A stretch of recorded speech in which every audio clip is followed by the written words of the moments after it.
Hello money talkers, welcome to my channel money talks with Payal. तो ये एक different video होने वाली है और मैं एक सीरीज़ शुरू करूँगी स्टॉक मार्केट फॉर बिगनर्स का, जहां मैं बेसिक्स सिखाऊंगी आपको और कुछ कॉमनली यूज टर्म्स जो शेयर मार्केट में यूज़ होते हैं आज रोज़मर्रा की ज़िंदगी में, उसको लेके भी मैं शॉर्ट वीडियोज़ बनाऊँगी आपके लिए हर वीकेंड में। तो अगर आप नए हो तो प्लीज़ चैनल को सब्सक्राइब कर देना और डेली इस चैनल में ज़रूर आइएगा, क्योंकि इस चैनल में आपको आपके ट्रेडिंग एंड इन्वेस्टमेंट जर्नी में हेल्प होगी। तो आज के वीडियो में हम सीखेंगे कि डिविडेंड क्या होता है, रिकॉर्ड डेट क्या होता है, एक्स डिविडेंड डेट क्या होता है।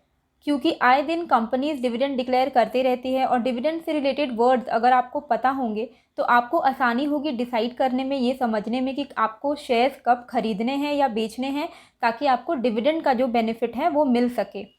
तो सबसे पहले हमें ये समझना होगा कि डिविडेंड क्या है। एकदम आसान लैंग्वेज में अगर मैं आपको ये चीज़ बताऊं तो डिविडेंड एक शेयर ऑफ प्रॉफिट है जो कंपनी अपने शेयर होल्डर्स में बांट देती है और उनको रिवॉर्ड करती है, क्योंकि आपने उस कंपनी में इन्वेस्टमेंट किया है। ठीक है, तो आप उस कंपनी में एक रिस्क ले रहे हो, इन्वेस्ट कर रहे हो, इसी के लिए वो डिविडेंड की तरह आपको उसको रिवॉर्ड करती है। तो ऐसे कई कंपनीज हैं जो अपने प्रॉफिट्स को डिविडेंड के रूप में अपने शेयर होल्डर्स में डिस्ट्रीब्यूट कर देती है। जैसे कि एक बहुत फेमस कंपनी है आईटीसी, वो भी डिविडेंड गिविंग कंपनी है और अपने प्रॉफिट को डिविडेंड की तरह अपने शेयर होल्डर्स में डिस्ट्रीब्यूट कर देती है। सो कोई कंपनी कितना डिविडेंड पे करती है उसके लिए हमें उस कंपनी का डिविडेंड यील्ड कैलकुलेट करना होगा। डिविडेंड यील्ड का फॉर्मूला स्क्रीन पे आप देख सकते हो, annual dividend per share divided by current market पर शेयर इंटू 100। ठीक है, आईटीसी का अगर हम एग्जाम्पल लेते हैं तो सपोज आईटीसी ने 10 रुपीज़ का डिविडेंड अनाउंस किया और उसकी करंट मार्केट प्राइस है 230 रुपीज़।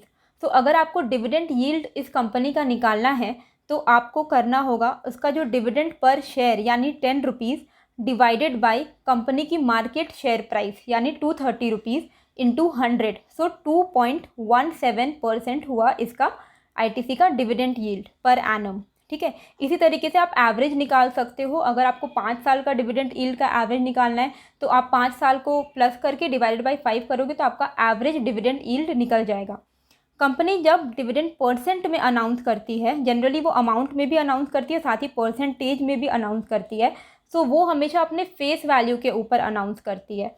ठीक है, सो सपोज आईटीसी ने अनाउंस किया डिविडेंड 500% का। सो इसका मतलब ये नहीं है कि वो मार्केट प्राइस 230 रुपीज़ पे 500% का डिविडेंड देगी, नहीं, वो अपनी फेस वैल्यू पे 500% का डिविडेंड देगी। सो आईटीसी ने अगर 500% अनाउंस किया है डिविडेंड, तो इसका मतलब है कि उसकी फेस वैल्यू जो है 1 रुपीज़, उस पर वो 500% का डिविडेंड देगी। 500 ऑफ 1 रुपीज़ होता है 5 रुपीज़। सो इस कॉन्सेप्ट को आप समझ लो ताकि कोई भी कन्फ्यूजन आपको ना हो।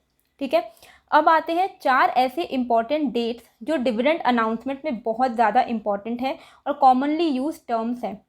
पहला है डिविडेंड डिक्लेरेशन डेट, दूसरा है रिकॉर्ड डेट, तीसरा है एक्स डिविडेंड डेट और लास्ट है डिविडेंड पेमेंट डेट।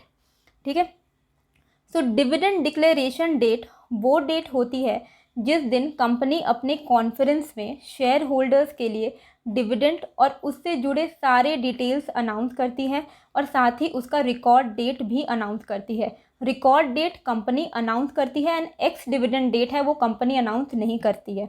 ठीक है, डिविडेंड रिकॉर्ड डेट का मतलब होता है कि कंपनी ने जिस डेट का रिकॉर्ड डेट अनाउंस किया है उस डेट में अगर आप कंपनी के बुक ऑफ रिकॉर्ड्स में एज एन इन्वेस्टर शो होते हो तो आप डिविडेंड के लिए एलिजिबल हो। ठीक है, सो बेसिकली कंपनी के बुक में आप रिकॉर्ड डेट के दिन अगर आप नहीं रिफ्लेक्ट करोगे तो आपको जो डिविडेंड है आपको नहीं मिलेगा, आप एलिजिबल नहीं होगे।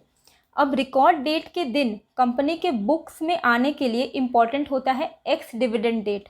एक्स डिविडेंड डेट डिसाइड करती है स्टॉक एक्सचेंज जिसमें डिविडेंड देने वाली कंपनी के शेयर लिस्टेड हैं। ठीक है, सपोज आईटीसी लिस्टेड है एनएसई एंड बीएसई में, तो एनएसई एंड बीएसई आपको डिविडेंड का एक्स डिविडेंड डेट अनाउंस करेगी। Usually ex dividend date record date से 1 to 3 ट्रेडिंग डेज पहले की होती है।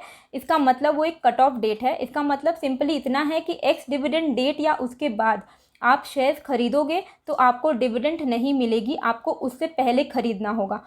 क्योंकि आप कंपनी के बुक ऑफ रिकॉर्ड्स में अगर आप एक्स डिविडेंड के बाद खरीदोगे तो आप बुक ऑफ रिकॉर्ड में नहीं आओगे। सो अगर आपको डिविडेंड चाहिए तो आपको कंपनी के शेयर एक्स डिविडेंड डेट से पहले खरीदना होगा। लास्ट इम्पॉर्टेंट डेट है dividend payment date. Payment date के दिन सारे एलिजिबल शेयर होल्डर्स जो उनके बुक ऑफ रिकॉर्ड में दिख रहे थे, उनके डिविडेंड उनके डीमैट अकाउंट नहीं तो बैंक अकाउंट में डायरेक्टली क्रेडिट हो जाते हैं।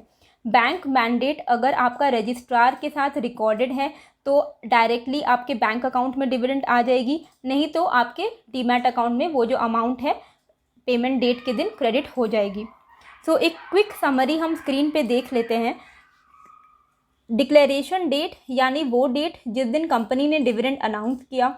एक्स डिविडेंड डेट वो डेडलाइन है जिससे पहले आपको शेयर्स खरीदने होंगे ताकि आप बुक ऑफ रिकॉर्ड्स में आओ। रिकॉर्ड डेट यानी वो डेट जिस दिन आप कंपनी के बुक ऑफ रिकॉर्ड्स में as a shareholder reflect करने चाहिए। एंड पेमेंट डेट यानी वो डेट जिस दिन आपको डिविडेंड क्रेडिट हो जाएंगे। शेयर मार्केट से रिलेटेड अगर ऐसा कोई भी टर्म है जिसको आप समझना चाहते हो तो कमेंट करके मुझे ज़रूर बताइएगा।